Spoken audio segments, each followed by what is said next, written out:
baby beard. All right, I'm a delivery boy. Who is Hermes planning on killing? I think we should let the orphans run free. You've redeemed funds. Yeah, exactly. You haven't. He's just an old guy. Can we talk about evil Lincoln? Oh, of course. Oh, this art needs to be sent. That's not the voice at all. That's lobster taint. Let's make it the Look, Christmas. let me ask you this. He was just about to agree with you. Shut up and take my podcast. They're getting really... I'm stretching. They're getting very sensual, all of them. Last week's was pretty sensual. Well, I'm so- feeling very sensual. Good. Oh, that's Yeah. nice. I'm feeling very overheated. Yes, it is probably about they 35, not- 40 degrees in Are this they room. not the same thing? Sensual I and can't overheated. tell anymore. Yeah, exactly. I'm sensual and frosty.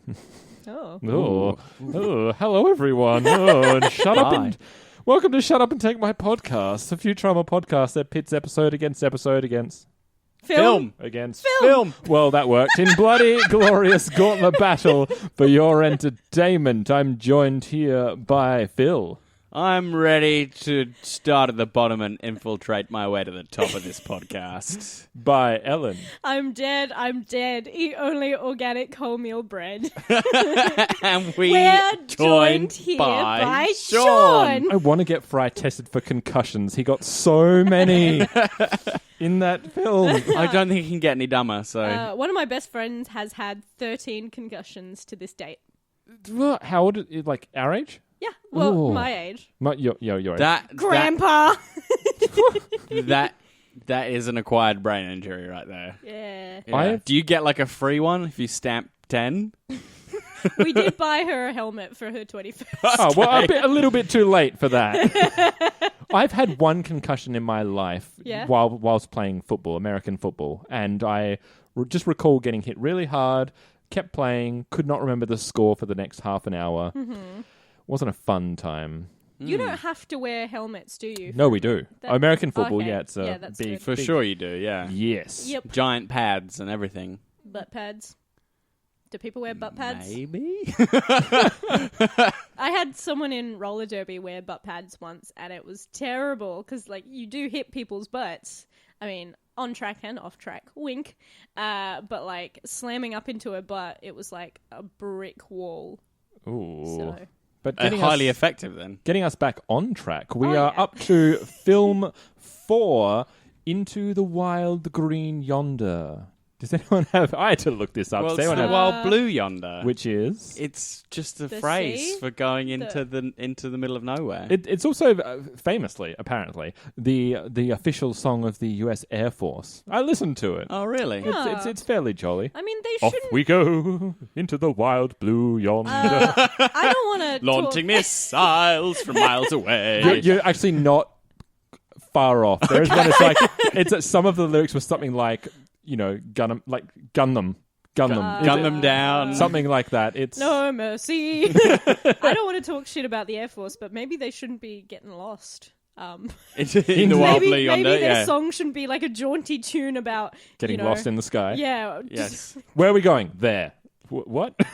It's all about the journey, you see. And Green Yonder is because this is an environmental episode. Yes, but no Al Gore, surprisingly. No, they maybe... They used him up. I think this is the first environmental episode without Gore. Yes. They used up his precious oils to run the episode. Yes. So the director for this episode is Peter Avancino, back from The Beast with a Billion Backs. Mm-hmm. My little factoid for Mr. Peter Avancino is: have you guys ever seen The Talking Dead? It's the I'll show cycle they back. do like run down Like afterwards. kind of, after The Walking Dead. I actually hate all those shows. Well, they I did tried to one for watch the Futurama. one for Stranger Things once, and I got about 2 minutes in. And I was like, Stranger Things or something like that.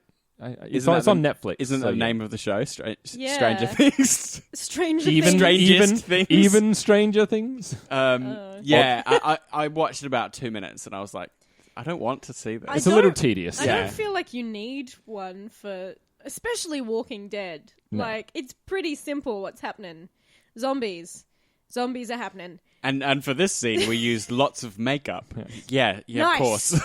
Oh my god, no! I just thought Except they one of the stuffed- zombies didn't have any makeup. He just looks like I it. thought they starved all of those extras. Oh my god. So what about the Talking Dead? Oh, well, Philip. Glad you asked. They did Futurama Live. Futurama Live was at the very end of the final season when they finished it. They did both a pre-panel and a post-panel. And one of the people, one of the creators... It's hard on Citizens? the animators, I have to say. Right. Oh, Simpsons. No, one of the people they interviewed before and after was Peter Avancino. So he was a Okay. part of Futurama Live. I thought it might be good to try and eventually, as a side mission, track it down. Yeah, okay. Ah. It was quite hard to find. If you go on YouTube and type Futurama Live, it's just a lot of live channels playing Futurama non-stop. So Okay, it's going to be very hard to find, I think. Okay, we will hunt it down. Yep. If you know where we can get it, please let us know.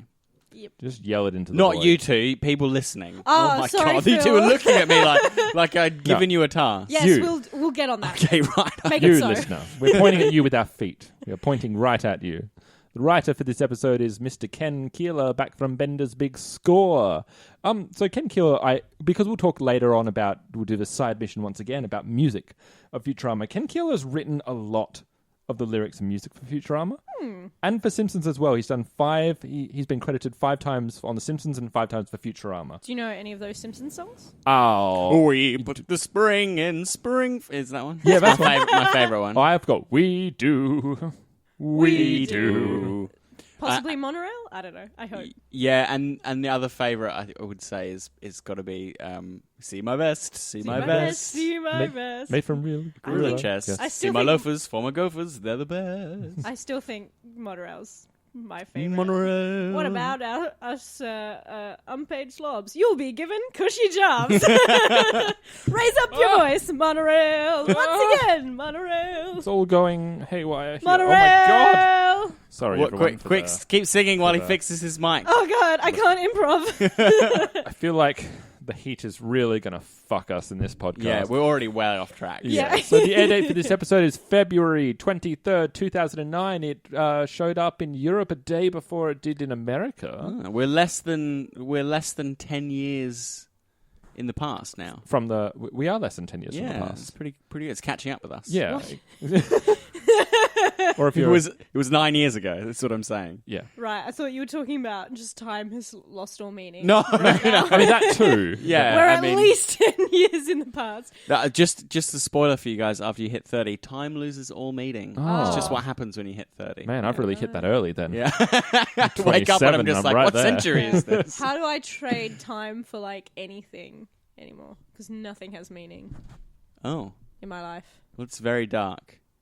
Anyway, Anyway, We're moving on. introducing quite a lot of cameos in this. Unlike Bender's Game, which had no one, we've got Snoop Dogg, starters. Yes, we do have yay, S- yay. Snoop Lion, also known as a couple of other things, Dog, which I don't remember. Snoop Doggy I don't know what his Dogg. real name is. Snizzle Dizzle. Snizzle Dizzle, who seems to have taken over from Coolio, I think, in the on the judge's seat.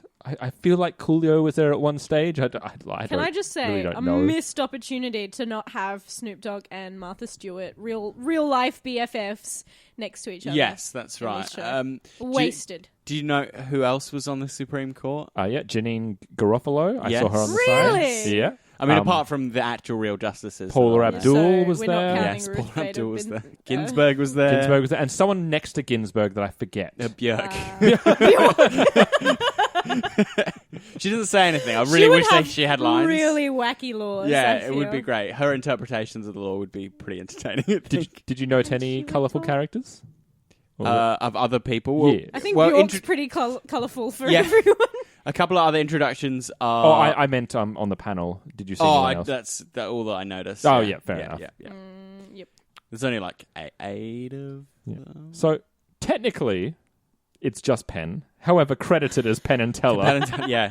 That's so brilliant. Teller's eye gets gobbled out of his skull By a rat. by a rat, which is In one gulp. oh, may I it's add, tasty eyeball. which is interesting because rats very much need to chew Not future rats. No, there's a lot of disgusting eye imagery in this. Yeah, it's film? not as disgusting as Bender's Beast with a Billion Backs. No, but there are a Gross. couple For eyes, they've got it covered. Yeah, Yeah. this the dark one right into Leela's eye hole. yes. Her only eye hole. Eye hole?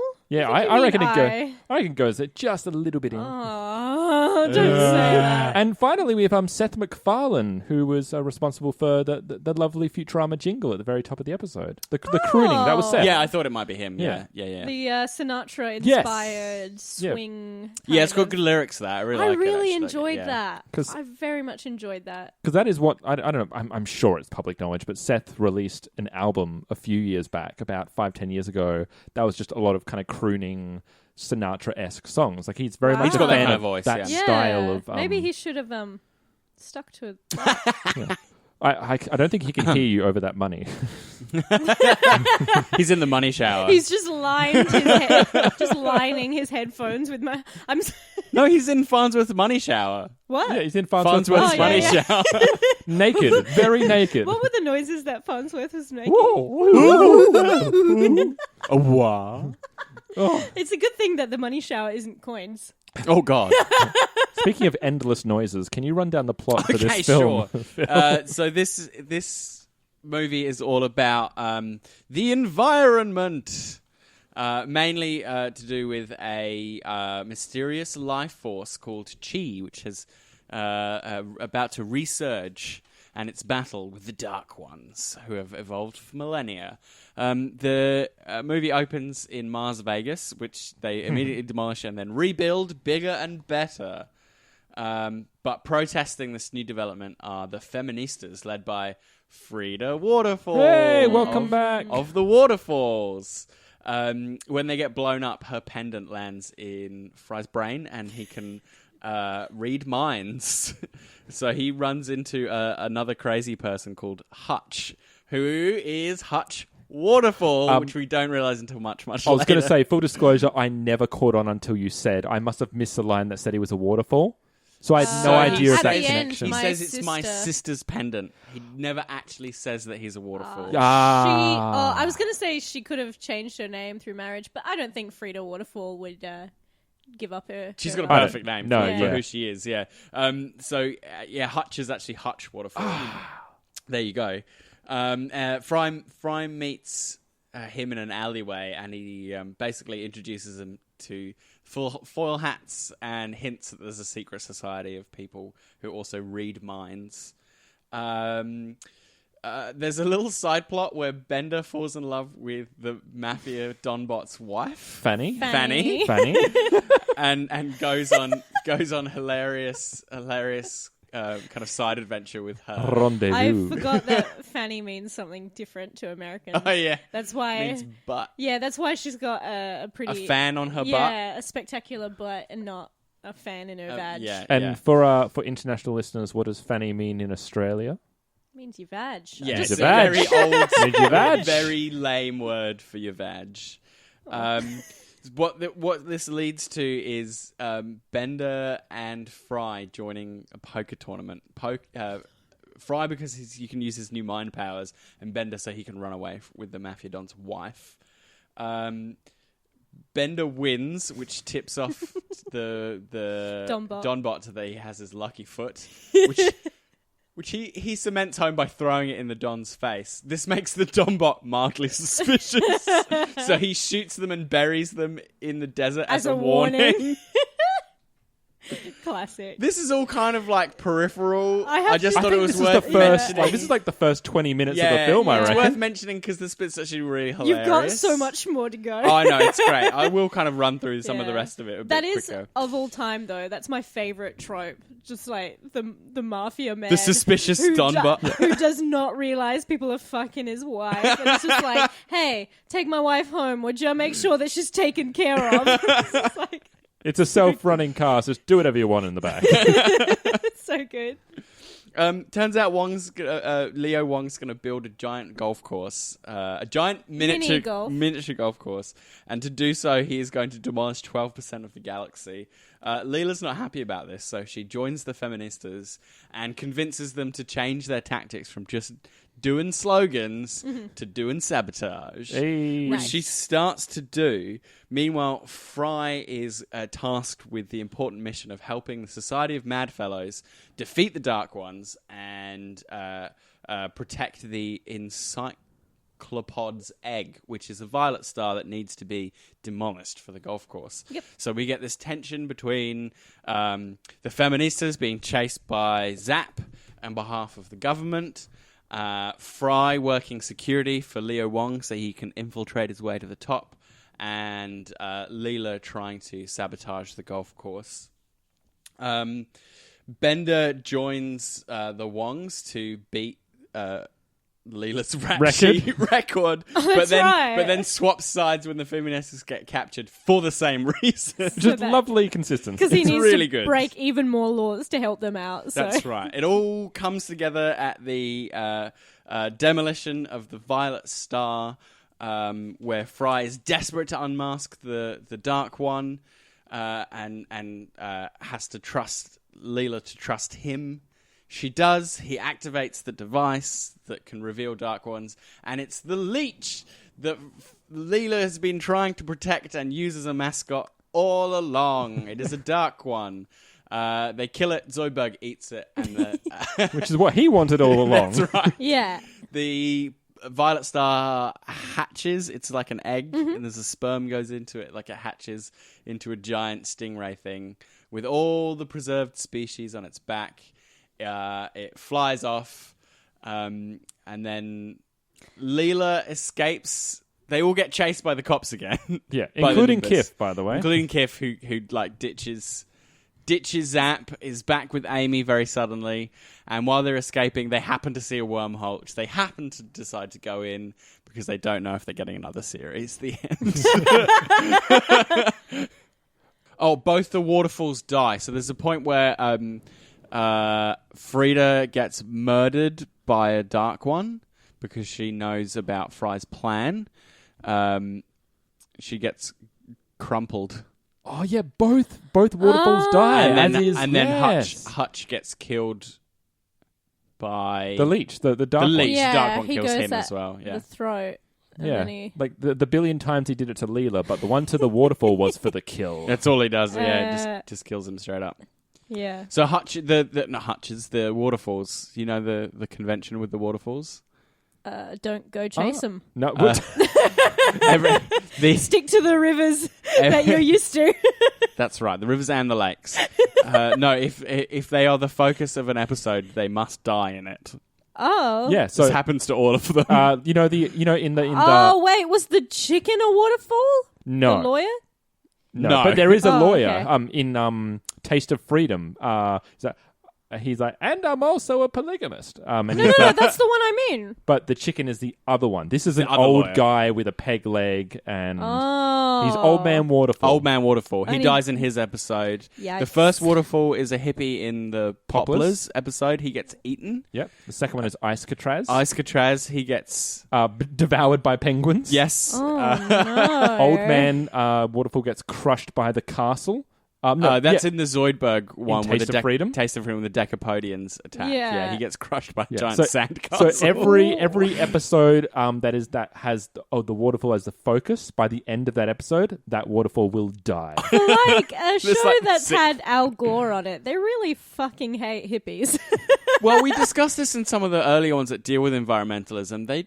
We think that in those episodes, they do a kind of even-handed look at it. Yeah, Mm-hmm. Especially Poplars was very much kind of they kind of talked shit on both sides. Yeah, basically fanaticism on both sides. Yeah. And Yes. not being willing to listen to other people's views is what they take the dimmest view of. Yeah, And ultimately in this, the environmentalists win. they do. Yes. It's Yeah. just there seems to be a lot of The punching feministas down. get a pretty bad rap. However, Yeah. They are before pretty we funny, get though. into that, ladies Yes. and gentlemen, And whatevers. what do we think?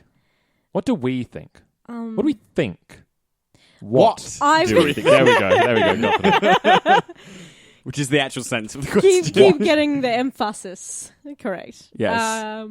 Yeah, I mean, I felt I felt it kind of started with a bit of a, maybe not so much as a bang, but I think it started a lot stronger than it finished. I think it and I was having fun with all this preamble, and then by the time it gets to kind of the actual plot, I just start losing steam.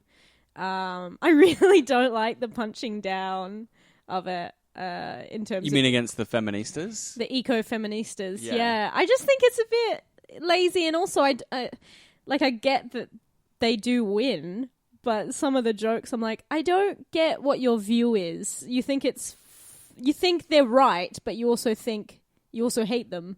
Well, not hate them, but you really want to make fun of them as well. I think that the show posits that they are on the side of good, but it doesn't prevent them from being ridiculous. Yeah, I don't think it's that mean to them. It's not, to be honest. It's not terribly mean. I just they use a lot of jokes at their expense. When I'm like, not all of these are landing, so I wish that it wasn't just kind of like huge chunks of making fun of the feministas and then a little bit more plot. Oh, chunk there again. It's just like, use your jokes more evenly. I'm tired of it being the same, You liked it when they put them in the go-go cage, though. I did. Dancers should be free range. I've common go-go I've dancer. always said that. I guess She said that this morning, actually. Yeah, it's true. I also look at it from the side of, I don't know where I fall on this either way, but I think they have been, as far as Futurama in general, they have been pretty even-handed in when they've got a group of people, they will evenly make jokes about them. Like, there's never like kind of a aggressively shitting on an individual. Like, yes, they do kind of in some ways go to town on the feministas, I never viewed it as malicious in intent. No, they're goofy. They're goofballs, and a lot of it lands directly on Frida herself. Yes. And is more about her character being kind of ridiculous. Like the megaphone characteristic I really love. And her shush, like it's like Obi, shut up, but I will make the most noise. We all know that annoying person in the whatever group project you're trying to do, who's like the loudest, but then also will shush you at any given note. It's Sean. I'm talking about Sean. Shut up. Sorry. And take my podcast. Sorry. It's not. Look, I'm probably more nitpicking with that specific thing because I think there are certain shows that have made that their thing where they've said, no, we're not shitting on either side. We're centrist. We're being right in the middle. But there's like certain sides that are right. And I'm talking about South Park more so in this area where it's like it paints itself as aggressively being, oh no, we're making fun of everyone, but it's very like it gives people the excuse to then go very hard right. Like you never see anyone kind of watching South Park and going, yeah, I'm super left now. Do you know what I mean? I think the people who are picking up those shows and then running with it are always the most obnoxious assholes. So whenever I see that kind of happening in pop culture, I'm like, no, because you're going to give the assholes like so much more material. I think you're extrapolating a little bit hard from what's presented in the movie.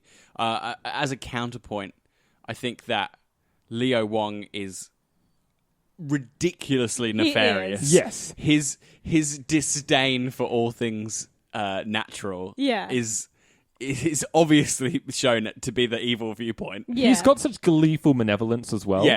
He like basically knows he's an asshole and does like on a level of Nixon. Yes, that's right. They're very good friends, the two of them. Yeah, I actually never would have picked Leo Wong as a primary antagonist, but he pretty much is. He's pretty brilliant for it. He has poison cement. Did you see that? I guess I'm more just saying that because I think people who are not really getting the wit and the meaning behind Futurama, the jokes, they'll easily. What are they doing? Watching? Well, I know, but I find it more likely for someone to like take a picture or whatever of Frida Waterfall and be like, yeah, right, they've got them feminists down pat, as opposed to I wouldn't see anyone doing that with like Leo Wong, they wouldn't be like, "Oh my god, am I right? Those anti-environmentalists." I I don't know, but he's a greedy capitalist. Yeah. Like he is exact. Like, I'm gonna have to disagree with you. And you're going to have those extreme fans in every bit of pop culture. Like, you can't avoid that. Like, people are going to extrapolate far beyond the means that they should, whether it's Simpsons or Archer or Rick and Morty or any lot. No, I get that. It's just more you find certain archetypes that are taken, and then without any of the satire that the creators intended, they get used as a symbol against the very thing that they're, satirizing. Yeah.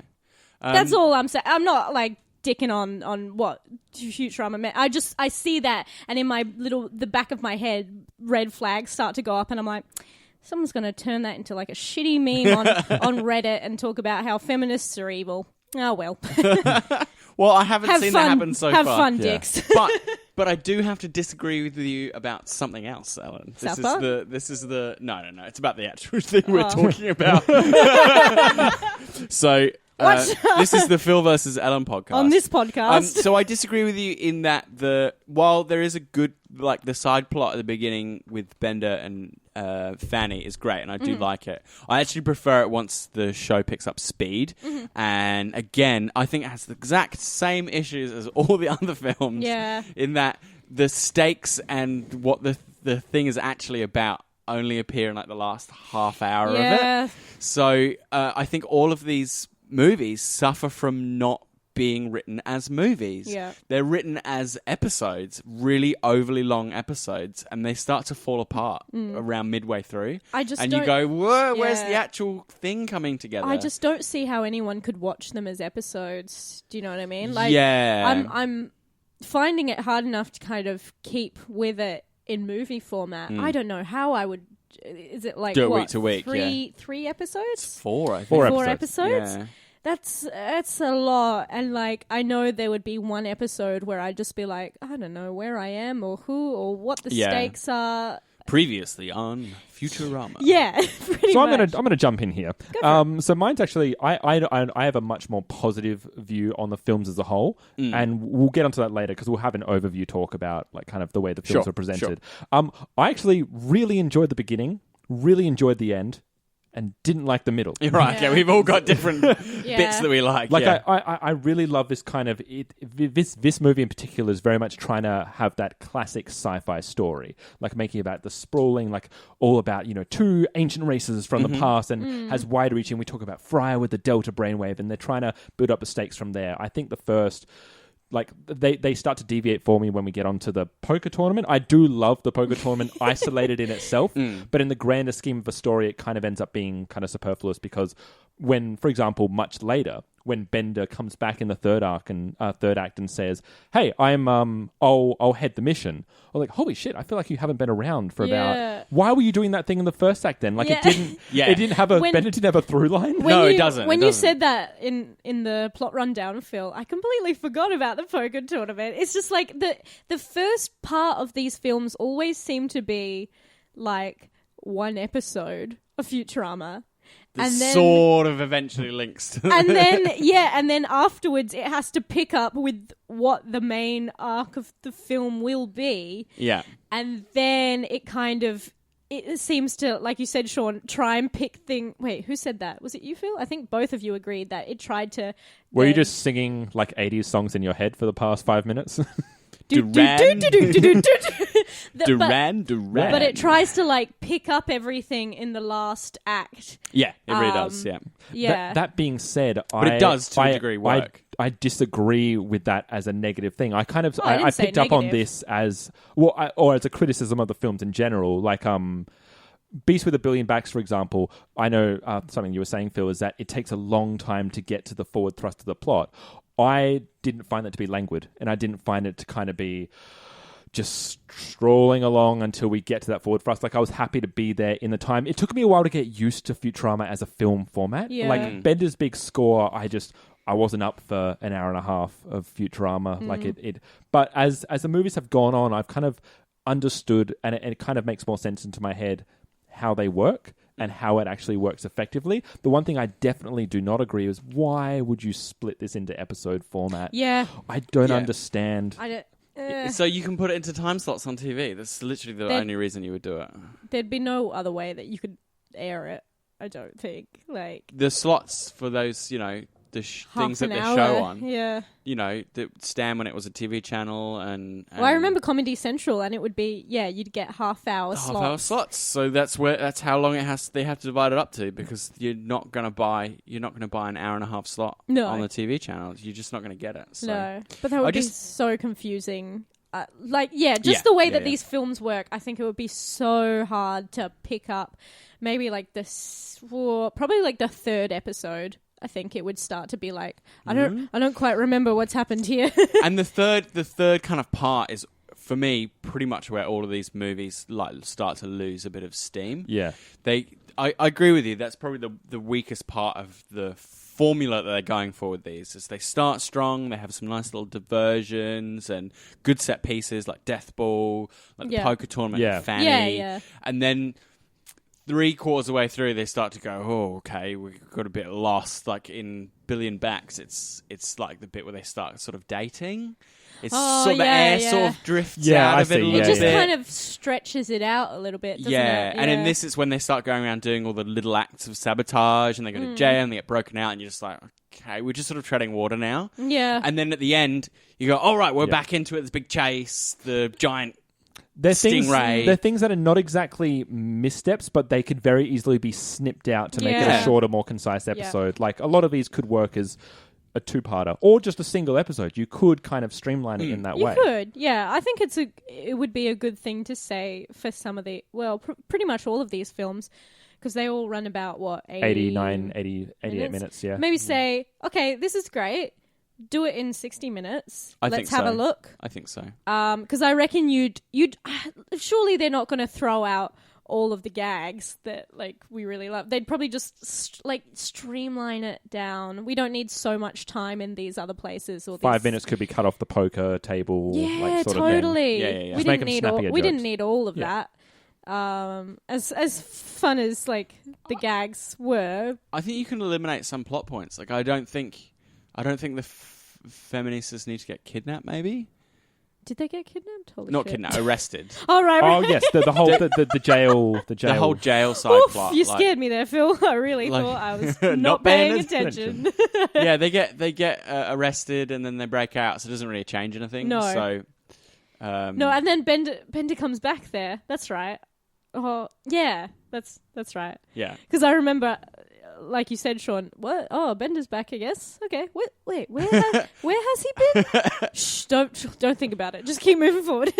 I would also watch a whole episode that was just about Bender having an affair with the mafia's wife. Funny. Another mob episode. Yeah. I think that would be a where great the mob episode. just has no idea who Bender is again, yeah, which he doesn't. Exactly, he has no idea. And Joey Mousepad is great in this episode. I forgot They've how knocked him up to much- 11. I forgot. Bam. I forgot how much I loved Don Bot and I just love or a clamp-like device. It's like, hey, do you see what's happened over there's over here? Joey Maspad's the funniest he's ever been. He's so good in this. Yeah, they take his quirks and just ramp it up. Oh yeah. Fanny, whose honor I would defend with a power drill. Now take her home. Make sure she gets there safe. The car self-drives, so just do whatever you want in the back. yeah. It's so I gotta say, it is so cringeworthy to see Bender fly so close to the sun. He just can't fucking help himself. He's a foot away from the Dombot, and he's still hitting on her. I love it. I'm just stop! You are going to die. I know, but that's good. It's getting a visceral reaction from you. Oh, it's just I thought that was hilarious. I love how far beyond the pale they push it. It's God. really ridiculous. Now how he jumps out. I was in a wormhole, and now I appeared inside your wife. Welcome back to our universe, Bender. I don't know why he's suddenly so English. Welcome back. And then he literally hits him in the face with his own foot. Oh, God. And there's the whole line. One of my favourite visual jokes in this whole thing, I really want to mention, is that the scene where they're hanging out in the laundromat is called Small Bill's Laundromat. Just so on the nose. I love it. I have no reason to suspect it was Fanny, except for the hacksaw I found under her pillow. It's so ridiculous. Oh, and I love how classy, actually. The Dombot is when it's like they're talking about, hey, like show some respect. This isn't a strip show. This is a beguiling display of the pornographic arts. Yeah, it's gearotica. And I'm like, yeah, good for you. You appreciate the finer things in life, Dombot, and I like that. The moment where they pass that disc between the two of them. Oh, Boy! Oh man, it's graphic but not. Like, you're like, oh, that's very intimate. is it getting steamy in here, or have we just not turned on the air conditioner? Can we, Both. as a small thing as well, can we note while we're on Bender and Fanny, while they're kissing on the table in front of everyone having dinner, and they say, "Are you crazy? The Donbot's going to kill you." And he says, "No, Fry's is crazy in this one." In this one, It's really good. I really like that. I don't usually like that No. meta kind of humor. Yeah. It's like it came out of nowhere. But I think it's nice when it doesn't linger on it, which it doesn't. that It goes joke straight doesn't at past all. it, yeah. And he doesn't. It's not like he looks towards the camera Yeah. or anything. Wink. He's just like, no, Fry's crazy. It's his turn, kind of thing. You were talking about visual humor. My favorite aspect of this entire film is the amount of different styles of hat and headwear that Fry gets. Oh, yes, it makes does. use of with his yeah. phone. Like there's almost a top hat. There's Yeah. a hard hat helmet. He's got there's a security hat. a Legionnaire's Yes, cap. I guard's don't know hat. what they're called in internationally, but a Legionnaire's cap is the one that's the cap and it has the flaps over your Yes. ears. He has a 10-gallon hat when he's at the demolition. Yeah, just The Cowboy hat. golfer's hat. Yes. just a tangent on the Legionnaires' hats. Do other schools in the world have to wear them? Like 'cause Probably The, not. the no hat, no play in policy. Australia, we have to wear those hats with the little flaps when we when we have lunch break because the sun will slowly kill us. And so it's like if you don't have your hat, then you don't get to play. No hat, no play. Fun fact, in the UK, it's the same thing, but with bowler hats. Ah. I was going to say, fun Where are you fact. going on that penny farthing? Come back here. So in What do you primary, mean? You're not wearing a bowler. Oh, Oh. my mistake. Pardon me, Sorry, mother. sir. Mother, in primary schools, the no hat, no play policy, it was Yeah. called. You had to wear Yes. a hat. And what was great is that, Slop, slop, slop. we had to either have the Legionnaire hats, or if you're a really cool kid, you could get the senior hats, which were the wide-brimmed hats. But because they're quite starchy, the way you would make them cool is you would crimp them and make them... We had but then they bucket- got banned. We had bucket hats in my school, and it was did not help me pull anyone in high school. I will say. So, can I get a jingle for Bender's Functions, please? Bender's functions. Phil's back, baby. Passable. Thanks. Ouch! who, Bender's We have arm can feelings. can hoover things up. That's right. Oh, It's all yes. in the wrist, baby. Oh, Also, why does he put the coins into Farnsworth's pocket? Well, No, that's he his daddy. slurps them out. Oh, It's the other one. Oh thing. man! Oh, okay. Yeah, I thought that too. I was like, No, he hoovers them out of the It pocket, really yeah. looked like he was putting them back in. I was thinking, I'm you pretty have, you sure have a he chest. No, slurps them because out. he hoovered them out of the And then he's like, "Oh, I'll just take Farnsworth's Yeah, as well." yeah, no, that checks out. It's much Yeah. more because I was thinking you have a chest cavity. Put him there. Yeah, no, he just steals his. It as is well. kind of Sorry. funny that you would put it in Farnsworth's pocket just for like safe, like Yeah. here's your portable purse kind of thing. So the other one, I guess, sort of half a function is that he is 40% luck because he's made with iron from lucky horseshoes. Oh, that's right. From Mexican racehorses. That's right. They can't The be that. luckiest They of the can't be horses. that Yes. lucky. Not without their shoes. That was such a good joke. Yeah, I it's think really I good. cried. And the rest of his luck comes from stepping on a leprechaun. And Don's lucky foot. Sword off. Yes, I don't remember any other functions. He has Oh. a snappy eye mask, a domino mask that fits very neatly around his like eye casing. Yeah. I did note that it's really nice. It just follows the line of his eye casing. That's cool. I've written that Yeah. Leela has a function, but I didn't write what it was. There was something that she She did. has like a laser. She's got the We've wrist seen her use ejaculator. her laser. No, it That's was- her handy face laser. Yeah, it's a wrist Yes. wrist ejaculator. Yeah. But she had something else, and for the life of me, I can't remember. Zoidberg has a Zoidberg function, has a special function. though. It vomits green. Oh yeah, I guess he just eats green things. Yeah. How did he swatch it though, so that it perfectly matches the Planet Express green? Look, it gets formulated in his ecosystem I- that lives inside I his It's a love- little thing called star. I Look love it up how sometime. he shakes himself like a paint can. Oh, He that seems was so miserable afterwards. actually. You know how who said that? No, you said Zoidberg. Got to eat the leech, and that's all he wanted to do. Yes, Like- that was Sean. Mr. Sean. Yeah, here. he has an art. He has an art. Yes, that's right. Halfway yeah. through, he's like, I want to eat this leech. Yeah, And and then he in the end, does. he gets to eat the Oh leech. my god. Sunrise. Sunset. The Rosencrantz and Guildenstern of this film is just Zoidberg wanting to eat that leach, and I want to see it. So a few of the characters get a bit underused in this. Hermes. On that, Hermes and Scruffy, Zoidberg the don't janitor. get. I feel like Scruffy gets just enough. Yeah. Scruffy only needs to be in and out and just have a line or two. He needs to have someone not recognize who Yes. he is. That's, And also have like a really soft part of his soul where he says, we'll carry them on in our hearts or whatever. Then he goes back to reading. And also, he's reading porn all the yeah, time. porn. Play Boyardee. Play Boyardee, which is Chef Boyardee. Yes. Yeah. For anyone who's not American, I'm assuming that's a purely American gag. Pretty Yeah, sure. Chef Yeah. Boyardee. Yeah. But yeah, Hermes definitely is underutilized. Hermes barely gets anything. Oh, Amy yeah. gets a fair amount to do She's got a subtext with with her her dad. parents Yeah. and Subplot. them denying her ability to play mini golf. Yeah. Jokes about her being a fat kid. Yeah. I think Farnsworth is used pretty much the right amount. Yeah, he gets he's kind of nefarious scientist is Yeah, his corrupt. role. Corrupt scientist is his role. What is it? Are you corrupt enough? I love that as a kind of are you in, like, just little, I can't even remember what he says after. He has like a little line like kind of bingo bango or something like that. Very 80s speak. Nixon is pretty spot on in this episode. If you want any kind of embodiment of evil, they just slap chuck it in Nixon in there.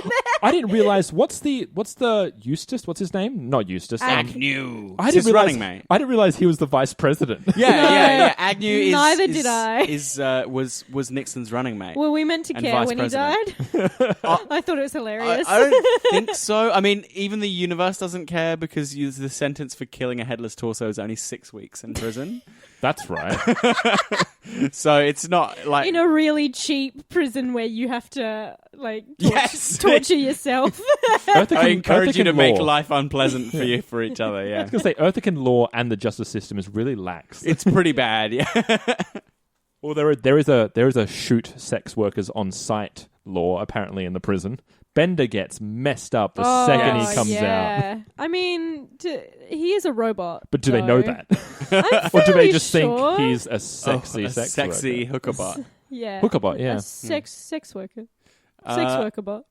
I guess we can talk about the role that Zap has in this Oh, movie as look, well. no one is better for toxic masculinity than Zap Brannigan. That's pretty much his That's why the they- brief for his That's why character. they- Does yeah. that function? Yeah. Can I just say, it's sadly pretty plausible him walking around in the White House.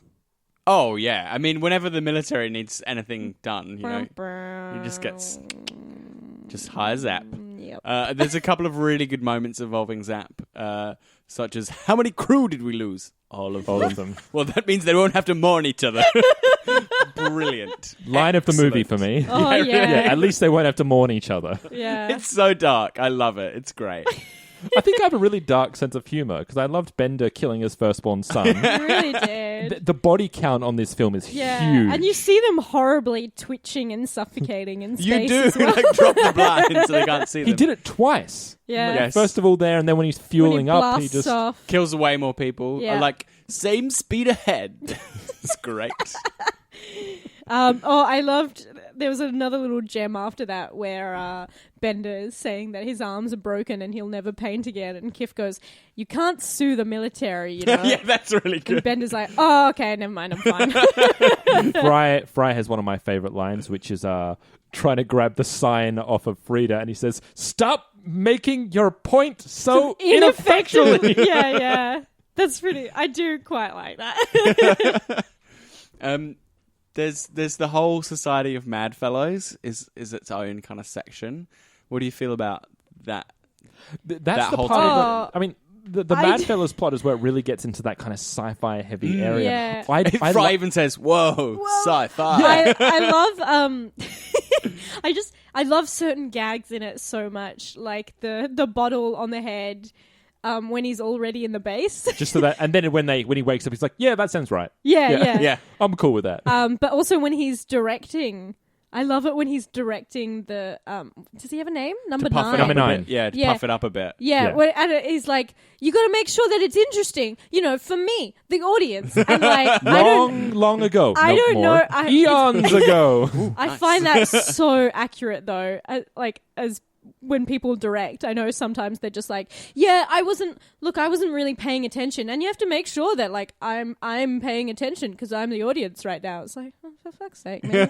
Maybe if you're the director, it's your job to pay attention. I think we've never touched on the number 9 man before, and he's kind of a really big part of Futurama lore. So the number 9 man, he cameoed a lot in the first 2 seasons of Futurama. They kind of just put him in the background. He never spoke.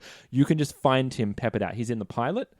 And they use him all peppered throughout the first 2 seasons. And the idea is what they were eventually going to do with him is when he was going to be part. So the reason he's got a 9 on his smock or gown, whatever it is. Smock is a good word. Smock. I want to say Excellent tunic. word. I'm going to go with smock. So Okay. it's because it was meant to be a system that denotes your social status. So the higher the number you have, number 9, number 10, means you're more of a slave and a servant. If you're a number 1 or a 2, so it's an entire race that is defined by the number on their smock. So I guess similar to what ended up happening with the bureaucratic society. Yeah. And then this is the first time they're like, nah, screw it, we may never get to again, because they kind of put him to the side for seasons 3 and 4. Yeah. And then he crops up in Billion Back somewhere. Okay. And now this is his first speaking role. So he was meant just to be the leader of the Society of Mad Fellows. Yeah. So similar to the head slugs that sucked out Hermes' brain, they were meant to be a bigger part of a series, and they kind of just dropped it. That's awesome. I love when little things kind of that were meant to be huge. I like when people spend so much time and effort on kind of thinking about the world of something that they're able to kind of kill their darlings sometimes, but just keep them in the background. Yeah, and then find an alternate use, even better. Yeah. I have a special place in my heart for Linda in this episode. Oh, I really yeah, like Linda. I love her. Now going live to Leela with the escape plan. Thanks, Linda.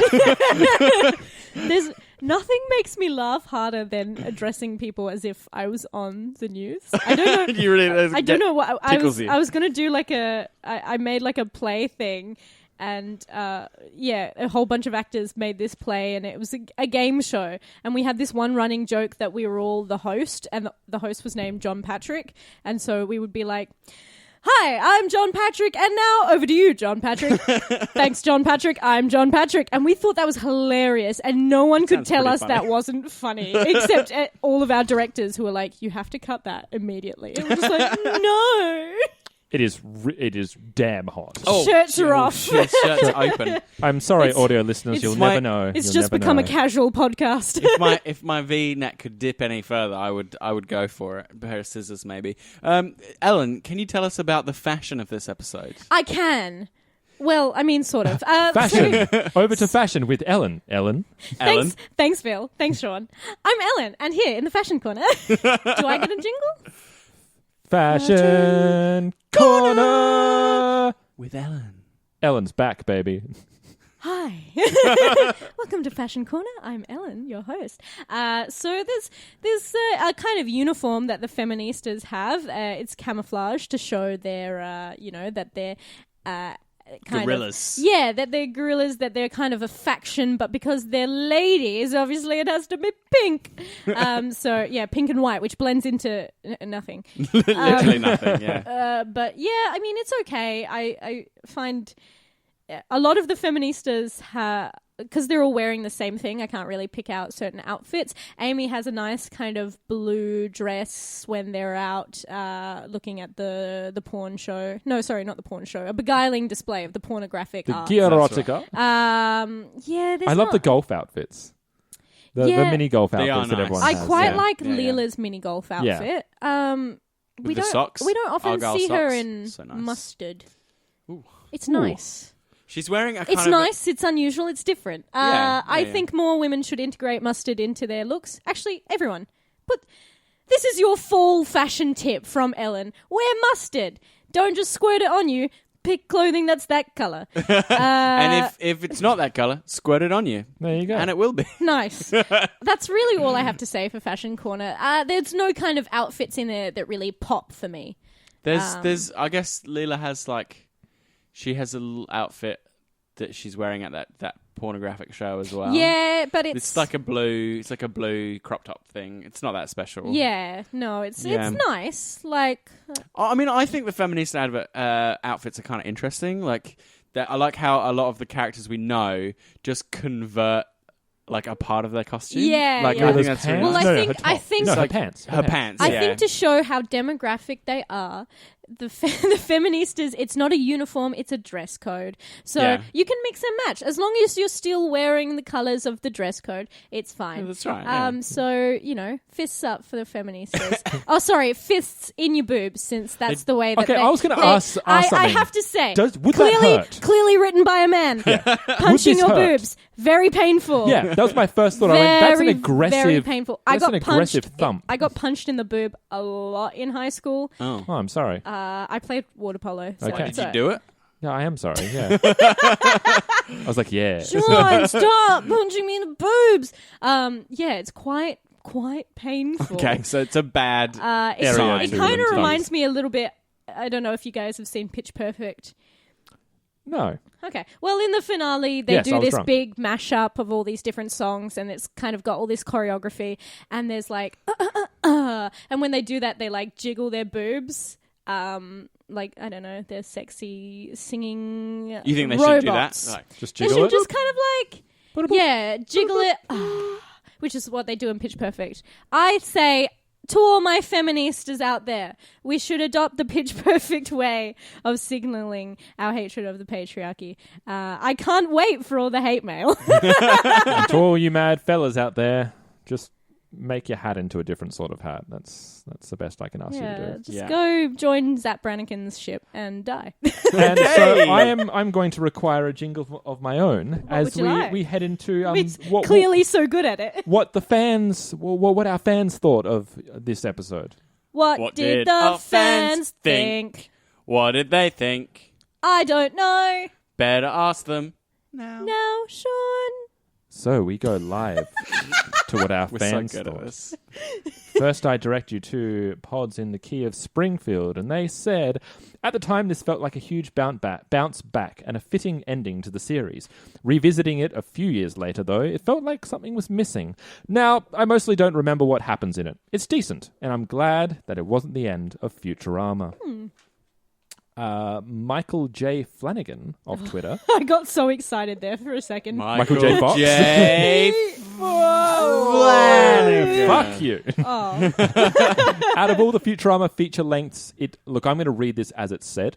Out of all the Futurama feature lengths, it doesn't close to my favourite, and favourite out of the episodes too, Bender's Big Score. Into the Wild Green Yonder is a great watch, but it's not the best ever IMO. That means, in my opinion. Thanks, Sean. No way. However, there's no doubt the ending could have been a great finale. I feel like it's already tacked on, the ending, actually. Where it's just like, oh, we got away. Oh, it's a wormhole. Yeah. Like, I don't feel like... the finale to the main plot's awesome. I love that bit, yeah. Yeah, after the fact that they still have to escape, and then they did the wormhole. I'm like, oh, it's still going. Oh, whoops. Okay. Blokebusters podcast says, I think it's the best overall film of the lot, with some cool callbacks to the series, cell phone telephone being my favourite, and it had a rather good ending. Of course, back then we didn't know it would get renewed, so in retrospect it could use an updated ending as if it was leading somewhere else. And finally, we have Pony Woo from Reddit. I went to Reddit. Looking Oh my forward God. to it. And Pony Woo said, but first, I'm going to have to tell you about a story so ancient. But for real, this movie brought tears to my eyes. Aw. surprisingly wholesome from Reddit. It is funny. This film is really funny. Wait, didn't I say I almost cried? When was that? I don't know. Surely Don't in the know. mafia bit. Yeah, that bit's freaking genius. Yeah, there's lots of bits, and it does have a bit of heart, which I think the other films were not really too concerned with. Oh no, They do- I take that back. Bender's Big Score had heart throughout. Yeah, it does. Yeah. When Lilu and when did Leela and Old Fry last kiss? Have they? When did they last? They have never. Have they on never the mouth? on the mouth? I'm fairly sure this is their first mouth kiss. Because it felt Maybe. like a foreign concept to see them well, they kissing. slept I was like, together oh, once, so that's yes. not true. No, but we didn't see it. They may not have kissed. Have you ever seen Spaced? Yes. You know the bit where they state their anniversary, and then someone goes, "You said that was your anniversary. Like you said that exact same date, like a week ago." And they go, "Oh, we have 2 different anniversaries. Mine is when we first kissed, and mine is when we first made love." And it's like, "Oh, well, whose is it? Oh, hers. So you Made kissed love. after you made love." Yeah. Oh, well, happy anniversary. This is such a good gag. And the final note is something that I neglected to say last week, and this is what I was trying to find on my phone for ages. Could not find it, but it's from the Blokebusters podcast. You were talking about, I believe, if I've got this right, otherwise we'll cut it. There's a phone, the phone gag that you talked about, where it's like, okay, yes, tell them. Do you remember what I'm talking about? It's in Bender's Big Score. Yes. That was an Allo Allo reference. Oh. Right. Yeah. I can't remember what you said it was, but apparently So you were... the one I took is from a film called Top Secret, which yes. comes from the same kind of era of Yes. comedy. So. So if I'm on the if I'm thinking about the right thing, that's what he was like. No, it's LOLO. Hello. Thank you very Which much. is a great TV show. Yeah. Classic British what was comedy. the phone call? It wasn't the To Shreds, you say. It was No, based. that was It was something that. It's a one-sided conversation Yes. where it's Yeah. a similar thing with To Shreds. Yeah, okay. Yes. Yeah. So that was that. Lovely. And thus ends that particular segment. I think. It's the end of the segment.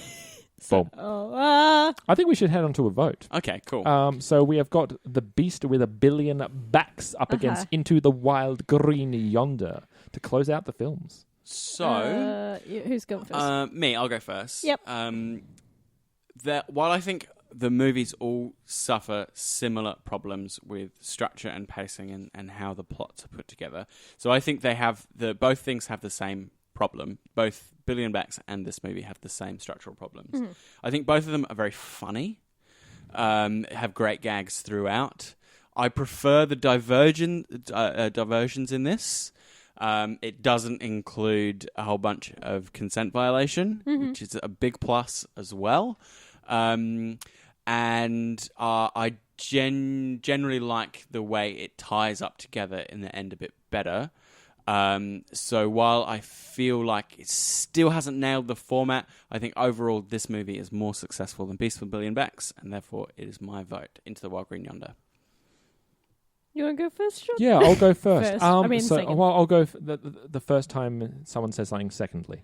So Nice. when I was thinking about Into the Green Yonder, it does, for me, it felt at parts a little bit clunky in terms of the way it set scenes out in the process of like what came after each other, the way they kind of, it just felt very like, oh, this is happening now. Okay, this is happening now. It felt just a little disjointed in a lot of areas. I still had a lot of fun with it. It just didn't feel for me as cohesive narratively as Beast with a Billion Backs. And while that does have a bit of a narrative misfire, to say the least, in terms of the consent violation, I found myself as a Futurama episode enjoying it more so, and rather unabashedly so. And it still holds my favorite Futurama joke to date, which is the death of a firstborn. Call me strange, but I find that hilarious. I think people are going to call you a bit more than strange. So yeah, I have to Murder. morbidly put one on the board on the tally for Beast with a Billion Backs. So Jeez, looks Ellen, like it's up go to first, me. Ellen. Go first. Thirdly. First to go third. Yeah, I agree with everything that's been said ever in this world. No, Okay, I agree with Fence sitter. with most of the points that have been said in both of your votes, that they do start clunking around that kind of second, third act. And also Beasts with a Billion Backs. Yeah, we don't like rape. I think that's fair to say. Is it? Call me crazy. Yeah. Whoa! I call you Crazy. strange. Oh, well, I'll have to take that, I'm afraid. But I think probably I'm going to go with Into the Wild Green Yonder, just because character-wise, like I feel like the story of Beast with a Billion Backs is more cohesive, and it doesn't really have a big kind of drop out. Whereas I felt my attention kind of waning a little bit in the third act more for this one. Whereas Beast with a Billion Backs, I was able to follow it a lot more smoothly. But Fry is a giant a-hole in Beast with a Billion Backs. It's a little out of character for Fry. I feel like some of the characterization, there's no really right or wrong. It's just not what I personally agree with for certain characters, especially Fry. I don't like him being a big a-hole. And I feel like in terms of character beats, Into the Wild Green Yonder is probably, I'm on board for it a lot more. I really like character, especially Leela, because for me it is very Leela to be like, she loves and is violent, like in equal measure. Yeah. She's really happy to defend something that she loves by something she also loves, violence. All the characters feel like they're where they're supposed to be. Yeah, and Fry, kind of being put, and it is sweet. I don't the unwilling savior is perfect for Fry. Yeah, I don't necessarily think that the kiss at the end is earned just enough. Yeah. But I still think it's very... I think it's they on get its... most of the way Yeah, there. I think it's on its way, definitely. I bought the cheek kiss. I really like the way they come together where he... I miss you. And she's like, yeah, I miss you too. It's just really sweet. And she says, oh, why, I'm a fugitive. And it's like, well, you're just you. You're you. And that's all I want. And then that comes back together at the end. That was a very nice through line. You just have to be you. And that's nice.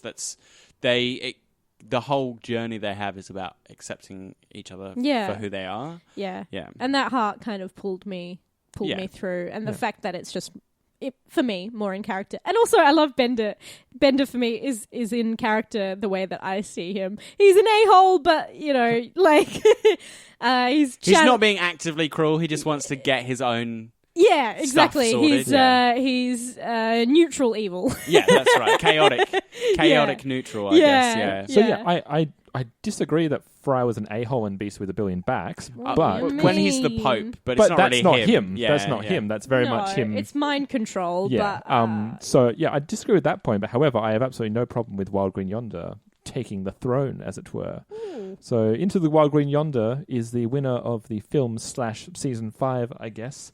So it adds itself into the bloody glorious gauntlet that will be solved in about 2 years from now. Good luck, I say. Yes. So before we wrap up, this will be a longer episode. That's fine. How long is it? Fine for us. For our listeners, Yeah, Hour and a half or something?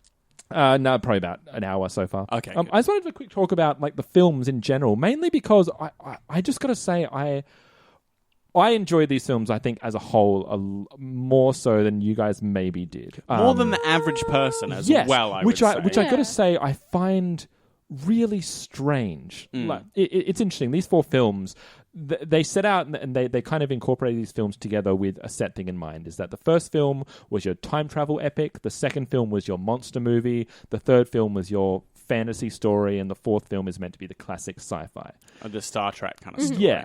So, and kind of when I look at them as a whole, the films grew on me more and more as we've been going over the past few weeks. Yeah. Like, the first film is kind of this big, joyful explosion, this celebration of, we're back on the airwaves, and it's filled to the brim with cameos. I didn't like that at the beginning, but kind of looking at it in the context of where they were, I just kind of see it as just more of like a joyful kind of... It's very excited, isn't it? And that's nice. It's nice to feel like the people making the thing that you're watching has a lot of heart and soul and Yeah, Beast with that a they Billion want to do it. Beast with a Billion Backs has that big narrative misfire. However, I still see it as a competent continuation of a series, and it's got a pretty great voice actor in David Cross, who will just forever be known as Yes. David Cross. Yes. I forget the name. Evo. Fuck it, Yeah. it's David Cross. Yeah.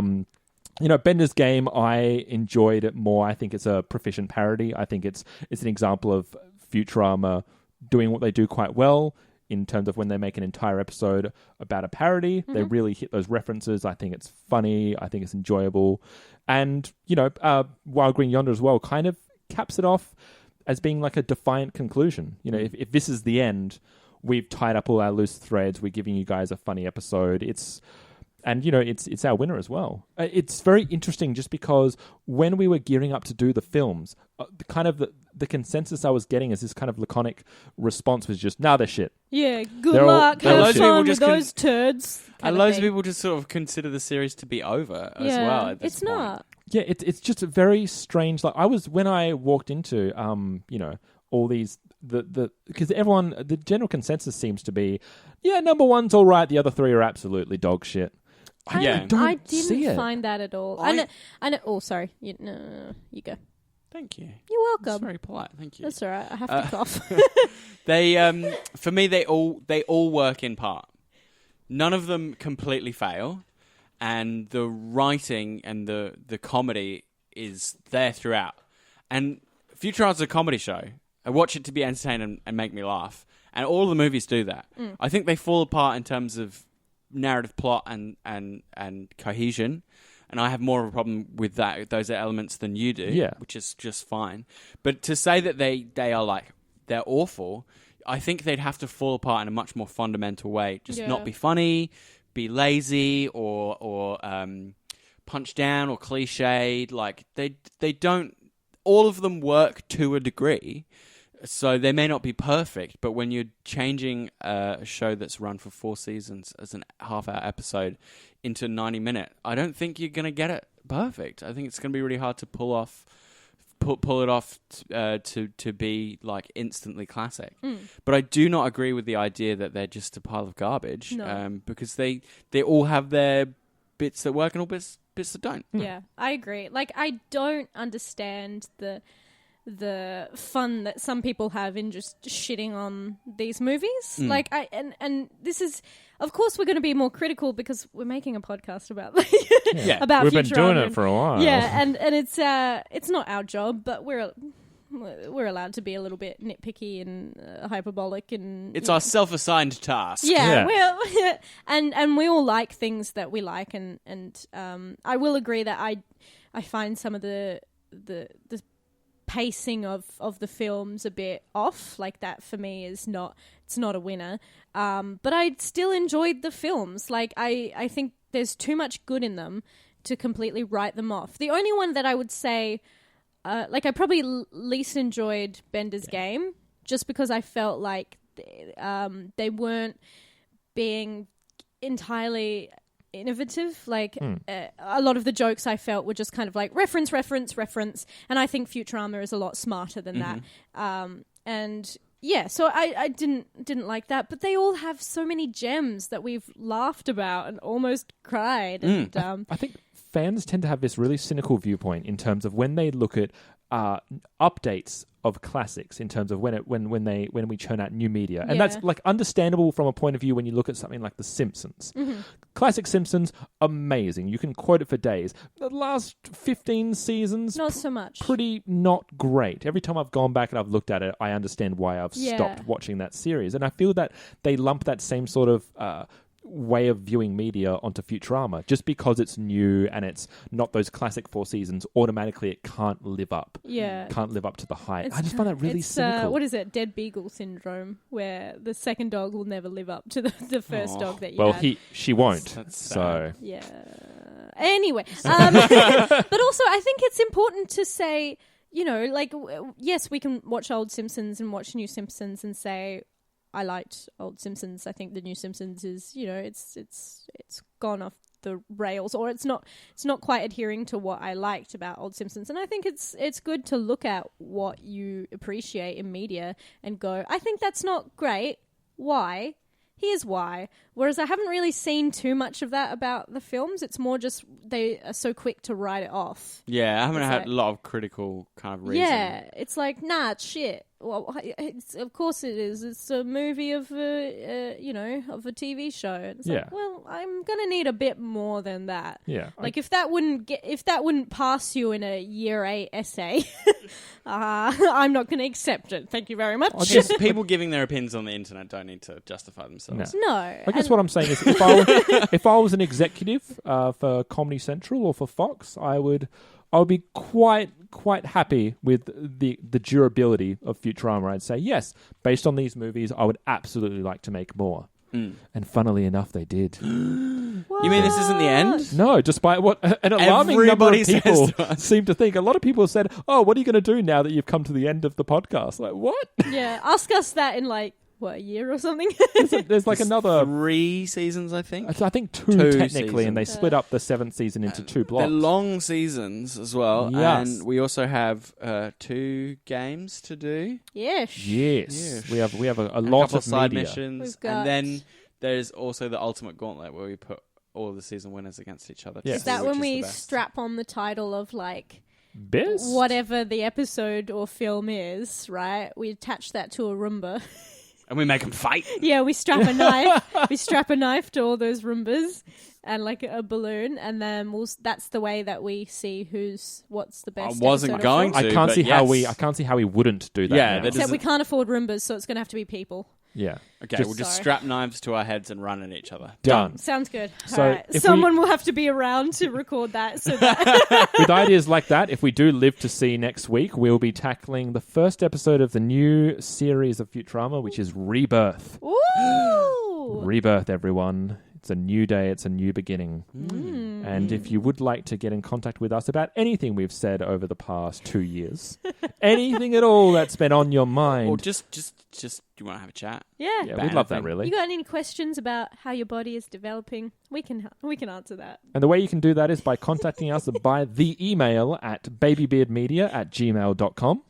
Get in touch with us on Facebook. It's also a good place to find out what projects we're working on as well. Yes, we also have little kind of behind the scenes. Really, it's just selfies of our beautiful faces. But why wouldn't you want to see our beautiful faces? We've got that on Instagram. So head on there and like it. And don't forget, like seriously, don't forget it. Stop forgetting. Whatever you're you may be listening to this in your browser on Spreaker, head over to iTunes, give us 5 stars, please. That would be super great. And Write if you one can, sentence. if you can be asked, write a sentence. It can just be like, I really liked it. LOL. See, you've already forgotten. Stop forgetting. I saw it slip your mind just then. Remember Us. Please remember us. And if you're having trouble remembering us, I've been Sean. I've been Phil. I'm Ellen. And you know what, guys? Have a lovely day. Ah. Yeah, you don't like to own noobs? No. Okay. Not unless... Except for Sean. We're not... Because this isn't a gaming platform. He's just a dork. He's such a noob. But He's we're a not... podcast noob. He needs to get good. And mute Phil's audio. Oh my god, he got good! You got a bit of time to make the funnies with each other. Oh. Oh, Ow. bugger, now you've put Wait, the pressure on. Can we just do Goodman? Ow. Hey, Chris, we didn't do a voice, so would you mind taking the voice portion for us, please? I trust you'll do a perfect impression. Yeah, to anyone you want. 9, the feminist, the Frida Waterfall, whoever you want to do, you do it. Or even of us. Do one of us. Yeah. Yeah. Do us. Oh, yeah. yeah. My name is Sean. I like Futurama. And my name is Phil. I like science fiction. And my name is Ellen. I like gothic things. How's that for an impersonation? Yeah, that's right. You're fucking welcome.